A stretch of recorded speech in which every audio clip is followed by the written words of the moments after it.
Tuesday, everybody. I'm gonna eventually figure out how to put a different screen on here because as much as I love Restream, I don't know. I'm more of a personal girl. If you guys have not been able to tell by my skulls and my vision board and my flower, thank you very much for bringing me joy. All right, guys. So today is my birthday. I am 44 years old and I'm coming on because as I started to receive in all of these beautiful messages of love, I realized that yesterday I struggled a lot to love myself. As 44 approached and my older sister's birthday being tomorrow, I found myself in judgment and real criticism of where I'm at in my life at 44, still continuing to build my business, believing against all odds that what I have to do, what I'm called to do rather, is necessary in the world. But working in the mental health space, guys, not for the faint of heart in all reality, because it is a necessary um component. I hate to say component. That's so cheesy. Let's see. It is incredibly important that I do the work I do. And it's my passion. It's truly my purpose because I have overcome addiction. I've overcome mental health anxiety and depression that's been pervasive for years in my life. And I've helped other people do that. But it's not something that everybody wants to talk about. And also it's work that sometimes people don't know how to start, so they kind of just shut it off so that they don't have to face it, which I totally get. That being said, right, when you're in this business and you're believing in yourself and you're building something, it takes longer and you have to stay the course. Anyway, the point is, yesterday I found myself being hypercritical of where I'm at in my life, being 44, being a mom of two teenagers, and I was not choosing kindness. Well, actually, that's not true. I did choose kindness throughout the day, but not as often as I typically would.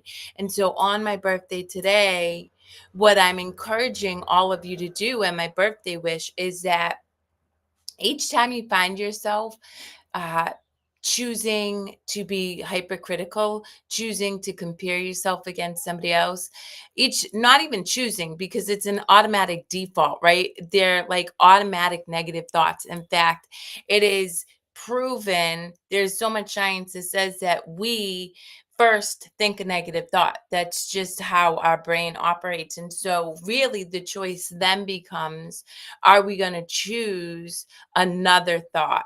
And yesterday I struggled with that a lot, and I leaned into my tools. I went for my walks, I went to the gym, I meditated, I connected with people, I journaled, I did all the things. And yet, those automatic thoughts were still pretty pervasive in pockets of my day yesterday.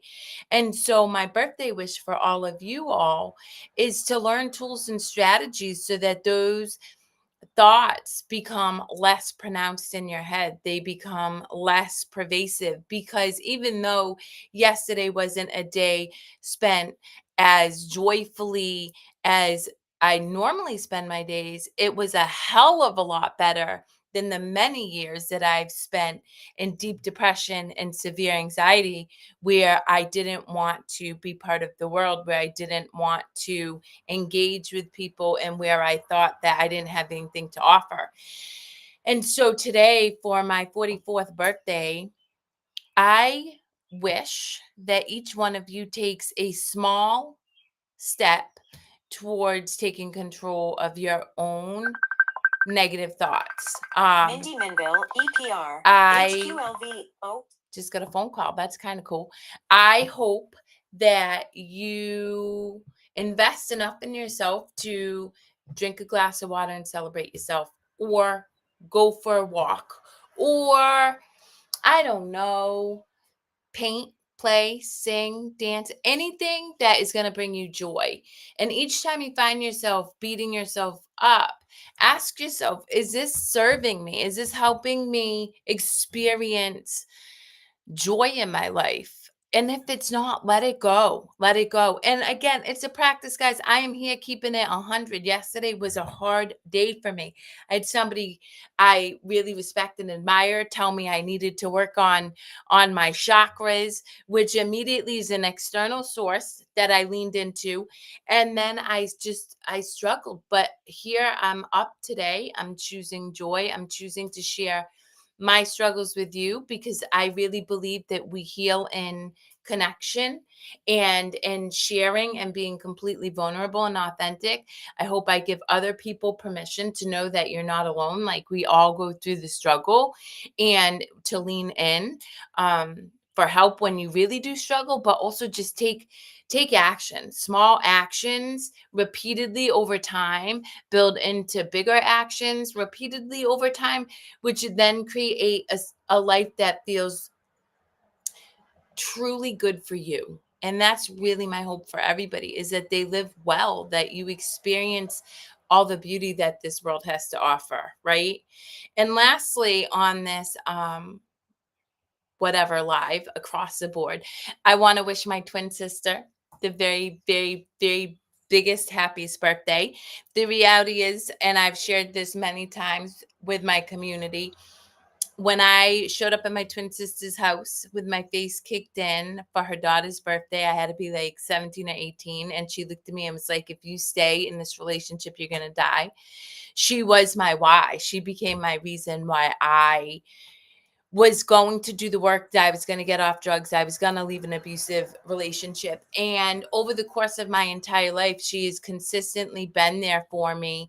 And even though we don't always communicate that, we definitely have a bond that, expands our physical bodies into the energy. So, Ellen, thank you so much for always being there for me. Know that I love you immensely, and that I'm constantly striving and pushing so that way, yeah, we can just continue to grow and be in joy and peace and harmony and all the things. So, have a blessed day, guys. Be kind to yourselves. It really is a choice. You have to make that choice. But when you make that choice, everything feels easier, it feels lighter. And then you can move forward. When you're spinning in the negative thoughts, you're stuck, and it's really hard to see a path out, you know? So, big love to all of you. Be well, be blessed, and I will talk to y'all soon.